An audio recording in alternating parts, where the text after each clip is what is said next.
Hi hello guys, welcome back to our channel. എല്ലാ കൂട്ടുകാർക്കും നമ്മുടെ പുതിയൊരു വീഡിയോയിലോട്ട് സ്വാഗതം.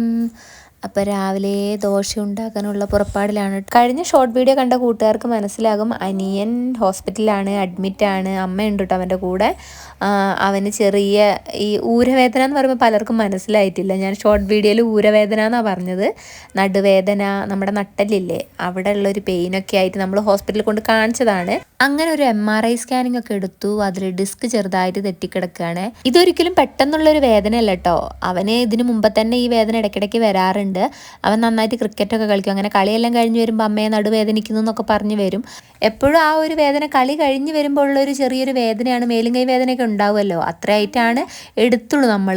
പ്രത്യേകിച്ച് അവന് അമ്മ ഇതിന് മുമ്പേ അവനോട് ഹോസ്പിറ്റലിൽ കാണിക്കണമെന്ന് പറഞ്ഞിട്ടും അവൻ പറഞ്ഞു കളി കഴിഞ്ഞിട്ടുള്ള വേദനയാണ് എന്ന് പറഞ്ഞ് അവൻ എന്തെങ്കിലുമൊക്കെ തേച്ച് അങ്ങനെ കിടക്കൂട്ടോ. ഒരു നല്ല പനി വന്നാൽ പോലും ഹോസ്പിറ്റലിൽ പോകാൻ മടിക്കുന്നവനാണ് കേട്ടോ അവനെ നിർബന്ധിച്ച് നമ്മൾ പറഞ്ഞു ഉന്തി വിടണം.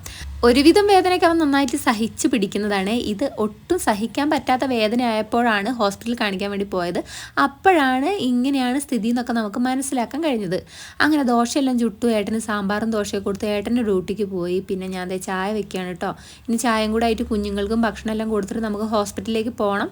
അവിടേക്ക് ഭക്ഷണം കൊണ്ട് പോകണം കേട്ടോ. അതായത് ദോശയും കറിയൊക്കെ ആയിട്ട് പോകണം. അങ്ങനെ ഒരുവിധം ജോലിയെല്ലാം തീർത്ത് കുഞ്ഞുങ്ങൾക്കും ഭക്ഷണം കൊടുത്തിട്ട് ഒരുങ്ങിക്കെട്ടി ഞങ്ങൾ ഓട്ടോ വിളിച്ച് പോയിക്കൊണ്ടിരിക്കുകയാണ് കേട്ടോ. നമ്മുടെ അപ്പൂനൊന്നും സ്കൂളിലേക്ക് വിട്ടിട്ടില്ല. വേറൊന്നും കൊണ്ടല്ല, അവന് ചെറിയ രീതിയിൽ ശ്വാസം മുട്ടും ജലദോഷം തുമ്മലും ചീറ്റലും ഒക്കെ തുടങ്ങിയിട്ടുണ്ട്.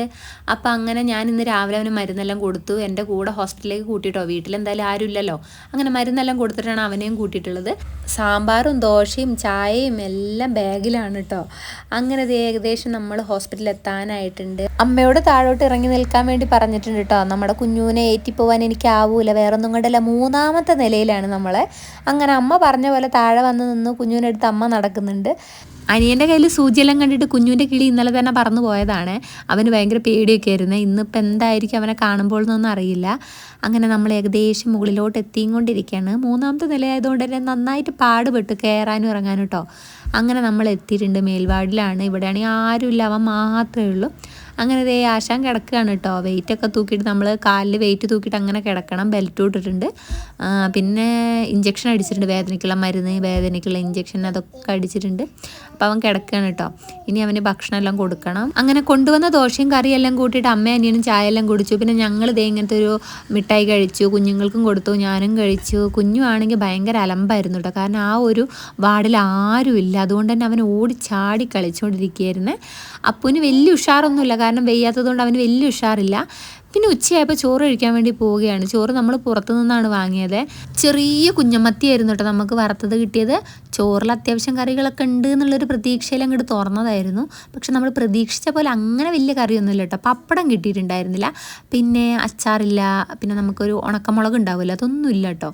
ഒരു മത്തൻ്റെ എന്തോ ഒരു കറിയും പിന്നെ പച്ചടിയും കുറച്ച് ഉപ്പേരി കേട്ടോ. പിന്നെ മീൻ കറിയും കിട്ടി, സാമ്പാറും കിട്ടി. രണ്ടും വലിയ രുചിയൊന്നും ഉണ്ടായിരുന്നില്ല. ഞാൻ പിന്നെ കൂടുതലും നമ്മൾ വീട്ടിൽ നിന്ന് കൊണ്ടുവന്ന സാമ്പാറുണ്ടായിരുന്നില്ല, അത് കൂട്ടിയിട്ടാണ് ഞാൻ ചോറ് കഴിച്ചത്. അങ്ങനെ ചോറും കറിയെല്ലാം എടുത്തിട്ട് ആദ്യം അമ്മ അനിയന് വാരി കൊടുക്കുകയാണ് കേട്ടോ. അതിനുശേഷം അമ്മ കഴിക്കുന്നുള്ളൂ. അവന് മരുന്നൊക്കെ ഉണ്ട്. അങ്ങനെ അവന് വാരി കൊടുത്തുകൊണ്ടിരിക്കുന്നുണ്ട്. ഇപ്പം ഞാൻ കുഞ്ഞൂനും അപ്പൂനും വാരി കൊടുക്കാൻ വേണ്ടി നോക്കുന്നുണ്ട് എന്നേ ഉള്ളൂ. പക്ഷെ രണ്ടും വായ തുറക്കുന്നുണ്ടായിരുന്നില്ല കേട്ടോ. ചോറ് കണ്ടപ്പോഴേ അപ്പൂനും കുഞ്ഞൂനും അവരുടെ സ്ഥിരം പരിപാടി തുടങ്ങിയിട്ടുണ്ട്. വേണ്ട വേണ്ട എന്നുള്ള പറച്ചിൽ. പ്രത്യേകിച്ച് നമ്മുടെ അപ്പൂന് കേട്ടോ. ആദ്യം കുഞ്ഞൂന് നേരെ നീട്ടി അവൻ ആദ്യം ഒന്ന് ആ മീനിലേക്ക് നോക്കി, എന്നിട്ട് പറഞ്ഞ് വേണ്ടാന്ന്. പിന്നെ നേരെ അപ്പൂൻ്റെയിലേക്ക് നീട്ടി. അപ്പു ആണെങ്കിൽ അതിന് മുമ്പേ പറയുന്നുണ്ട് വേണ്ട വേണ്ടാന്ന്. അതുകൊണ്ട് നീട്ടുന്ന വെറുതെയാന്ന് എനിക്ക് മനസ്സിലായി. പിന്നെ കുഞ്ഞുന് മീനിനോട് കുറച്ച് ഇഷ്ടമുണ്ട്. അതുകൊണ്ട് അവന് പിന്നെ ഒരു 2-3 ഉരുള നമ്മൾ നിർബന്ധിച്ചപ്പോൾ കഴിച്ചു. അപ്പു കഴിച്ചതേ ഇല്ല. അപ്പൂന് നമ്മൾ രാവിലെ കൊണ്ടുവന്ന ദോശയും സാമ്പാറുമാണ് കൊടുത്തത് കേട്ടോ. അത് അപ്പു നന്നായിട്ട് അങ്ങ് കഴിച്ചു. അത് കൊണ്ടുവന്നത് നന്നായി. ഞാൻ ബാലൻസുള്ള എല്ലാം എടുത്തു കൊണ്ടുവന്നു കേട്ടോ. അതുകൊണ്ട് അപ്പുന് കഴിക്കാൻ പറ്റി. കുഞ്ഞുന് പിന്നെ കുറച്ച് ചോറ് കുഞ്ഞു തിന്നു. പിന്നെ ഞാനും ചോറ് കഴിക്കാൻ വേണ്ടി പോവുകയാണ്. ഞാൻ നമ്മുടെ വീട്ടിൽ നിന്ന് കൊണ്ടുവന്ന സാമ്പാർ കൂടിയിട്ടാണ് ചോറ് കഴിക്കുന്നത് കേട്ടോ. അങ്ങനെ മീൻ കുഞ്ഞമത്തി ആയതുകൊണ്ട് അധികം അങ്ങോട്ട് എന്താ പറയുക, നമുക്ക് കഴിക്കാൻ മാത്രമൊന്നും ഉണ്ടായിട്ടുണ്ടായിരുന്നില്ല. 2 മീനുണ്ടായിരുന്നു, പക്ഷെ നമുക്ക് കഴിക്കാൻ കിട്ടിയിട്ടില്ല. നല്ല മുരിമുരിന്നായിട്ട് കുഞ്ഞുങ്ങൾക്ക് മുള്ളു കൊടുക്കാൻ പറ്റില്ലല്ലോ. അതുകൊണ്ട് അതൊന്ന് അവിടെ ഇവിടെയൊക്കെ നുള്ളി പെറുക്കിയിട്ട് കുഞ്ഞൂനങ്ങ് കൊടുത്തു. വൈകുന്നേരം ഡ്യൂട്ടി കഴിഞ്ഞിട്ട് ഏട്ടൻ നേരെ ഹോസ്പിറ്റലിലേക്ക് വന്നു കേട്ടോ. പിന്നെ നമ്മൾ ചായ വാങ്ങാൻ വേണ്ടി പോവുകയാണ്. അങ്ങനെ ഞാനും ഏട്ടനും കൂടെ ചായക്കും കടിക്കും വേണ്ടി തപ്പി ടൗൺ വരെ എത്തി. ആ പുണ്ണിക്ക് അധികവും ഇവിടെ നിന്നാണ് നമ്മൾ നമ്മൾ സ്നാക്സ് വാങ്ങാറ്. കൽപ്പറ്റയിലെ ഈ ഒരു കടയിൽ നിന്നാണ് സ്നാക്സ് വാങ്ങാറ്. നല്ല അടിപൊളിയായിട്ടുള്ള സ്നാക്സുകൾ എല്ലാം ഉണ്ട് കേട്ടോ ഇവിടെ. അപ്പോൾ നമ്മൾ വെറൈറ്റി ആയിട്ട് അവിടെ ബീട്രൂട്ട് വറുത്തതും അതുപോലെ തന്നെ കൈപ്പക്ക അതും കണ്ടു കേട്ടോ. പക്ഷെ നമ്മൾ വാങ്ങിയില്ല. അതൊന്നും വാങ്ങിയിട്ടുണ്ടെങ്കിൽ നമ്മളെ മക്കളൊന്നും അത് സ്കൂളിലേക്ക് കൊണ്ടുപോകില്ല, തൊട്ട് നോക്കുക പോലുമില്ല. പിന്നെ അപ്പൂന് എപ്പോഴും സ്വീറ്റിനോടാണ് ഇഷ്ടം. അതുകൊണ്ട് അവന് ഇഷ്ടപ്പെട്ട 2 സാധനങ്ങൾ നമ്മൾ വാങ്ങി. എല്ലാം ഉണ്ട് കേട്ടോ, മിക്സ്ചർ അതുപോലെ തന്നെ ബിസ്ക്കറ്റ്, കേക്ക് എല്ലാ ഐറ്റവും ഇവിടെ കിട്ടുക. വരുന്ന വഴിക്ക് കുഞ്ഞുവാണെങ്കിൽ ഒരു ഫാൻസിൻ്റെ മുന്നിൽ എന്തൊക്കെയോ കുറച്ച് കളിപ്പാട്ടങ്ങൾ കണ്ടിട്ട് അവിടെ സ്റ്റക്കായിട്ടോ. പക്ഷെ നമ്മളൊന്നും വാങ്ങിക്കൊടുത്തില്ലേ. ഉള്ള കളിപ്പാട്ടം കൊണ്ടുതന്നെ നമ്മുടെ വീട് നിറഞ്ഞിരിക്കുകയാണ്. ഇനി കളിപ്പാട്ടൊന്നും വേണ്ടാന്ന് വെച്ചു. അനിയൻ കിടക്കുന്ന റൂമിൽ നിന്ന് നേരെ നോക്കിയിട്ടുണ്ടെങ്കിൽ, പുറത്തോട്ട് നോക്കിയിട്ടുണ്ടെങ്കിൽ കാണുന്ന കാഴ്ചയാണ് യന്ത്രൂഞ്ഞാല കറങ്ങുന്നത് കണ്ടോ. ഫ്ലവർ ഷോ തുടങ്ങിയെന്നാണ് തോന്നുന്നത്.